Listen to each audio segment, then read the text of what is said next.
Hello everybody, welcome to today's English with Tari. Today I'm going to be talking about useful recipes to help you become a fluent speaker of English language. Now these recipes are useful regardless of the language you speak. So let's go straight to recipe number 1. Image training. What do I mean by image training? I'm talking about boosting your self-confidence. This is the very first step when learning a new language or learning to become a better speaker of English language. It's important that you work on your self-confidence. Well, how can you do this? You can do this by rehearsing useful phrases, sentences, and vocabulary beforehand so that when you get to use them, you're confident. So for example, if you want to go shopping or you want to go to a restaurant, you can look at useful words or sentences or phrases you'll likely use in the restaurant or in the supermarket and then rehearse them beforehand. You can pronounce the words carefully using a dictionary or listening to a friend or just using them at home until you become really fluent. When you do this, you become confident. Yes, because practice makes perfect. Is that right? Well, some people say it is. Well, let's move on. What's recipe number 2?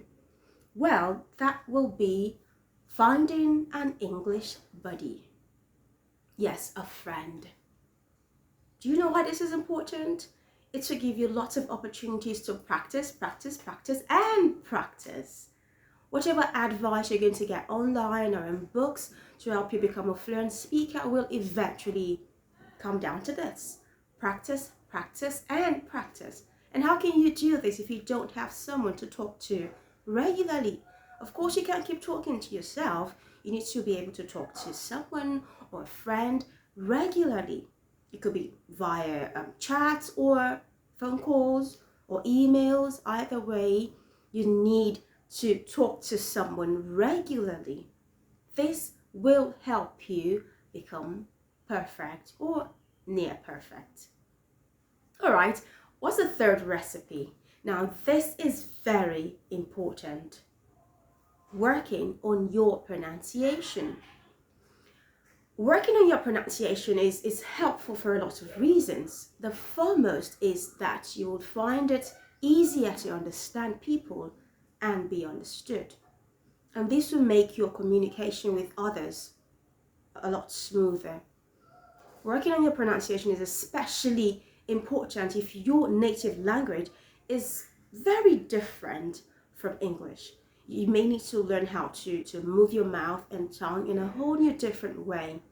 So if you learn the pronunciation of English, for example, you know that the letters TH is pronounced as th. If you learn how to say that properly, it's easier for others to understand you and you understanding people. So what's the next recipe? Talk to yourself.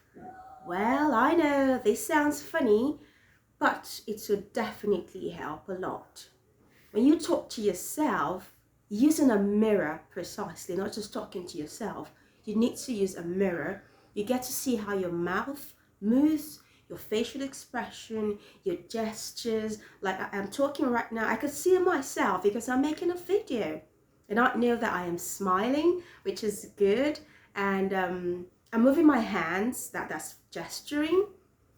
That works when you use a mirror. You get to see yourself, you get to work on your expressions, you listen to yourself, and most importantly, you learn where you make mistakes and you correct yourself before you go out there and have conversations with people.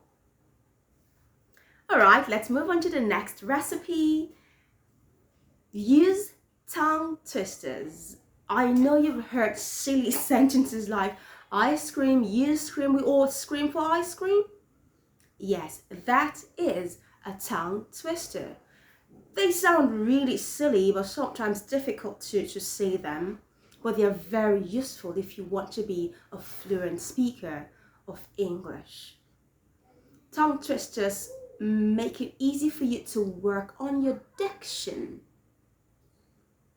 and you can better enunciate sounds when you work with tongue twisters. So hit your favorite search engine and get a bunch of tongue twisters and practice.